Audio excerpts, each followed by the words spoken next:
નમસ્તે સર. તમે તો જાણો છો કે આજના સમયમાં જીવન એટલે કે લાઈફ કેટલી અગત્યની છે.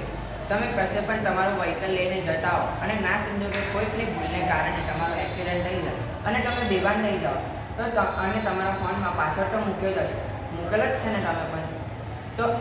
તો કોઈ વ્યક્તિને તમારી જાણ કરવી હોય, તમારા ઘરવાળામાં જાણ કરવી હોય તો તે કઈ રીતે કરશે?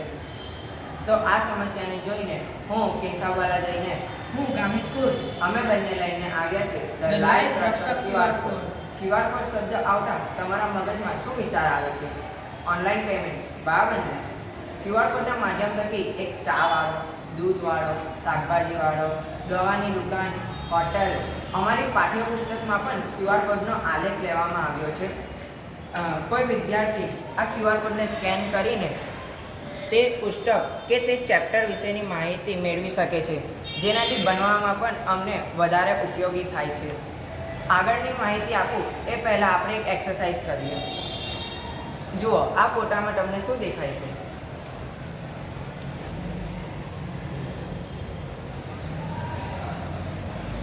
દરેક લોકો QR કોડને એક જ નજરેથી જોવે છે, તે છે ઓનલાઈન પેમેન્ટ. પણ અમે QR કોડને બીજી નજરેથી જોયું છે, તે છે લાઈફ રક્ષક QR કોડ.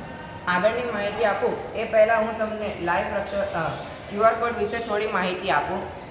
1D એ બારકોડ છે. જુઓ, આ એનો બારકોડ સ્કેનર, જેમાં મર્યાદિત માત્રામાં માહિતીનો સંગ્રહ થાય છે, જેનો ઉપયોગ સાધનોને ઝડપથી સ્કેન કરવા માટે વાપરવામાં આવે છે. જેમ કે મોટા મોલમાં કોઈ વસ્તુ જેવી કે ચા, બિસ્કિટ, અનાજ, ફરસાણ, ઇલેક્ટ્રોનિક સાધનોની કિંમત જાણવા માટે બારકોડ સ્કેનરનો ઉપયોગ કરવામાં આવે છે. જ્યારે 2D ટેકનોલોજીમાં સફેદ બે ટપકા વચ્ચે આપેલી માહિતીને ડિજિટલી એનાલાઇઝ કરીને પ્રોગ્રામનો પ્રોસેસિંગ કરે છે.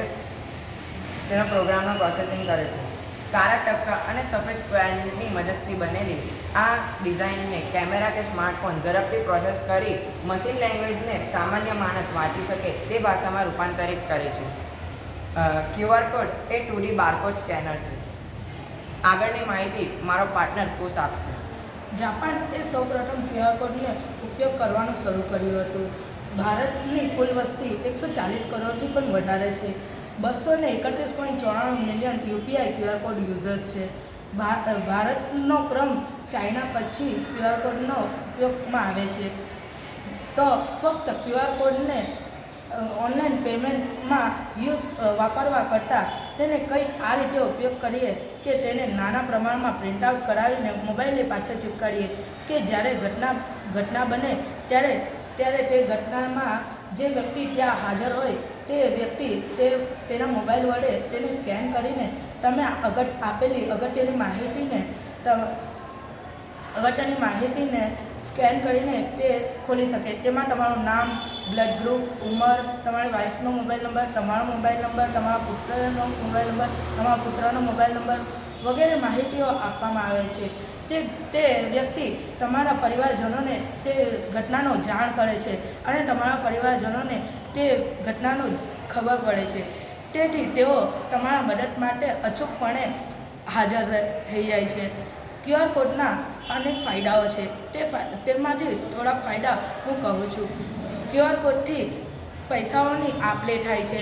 QR કોડ એ અમારા પાઠ્યપુસ્તકોમાં પણ વાપરવામાં આવે છે, જેનાથી અમે યુટ્યુબની લિંકમાં જઈને તેને જોઈ શકીએ છીએ. Thank you.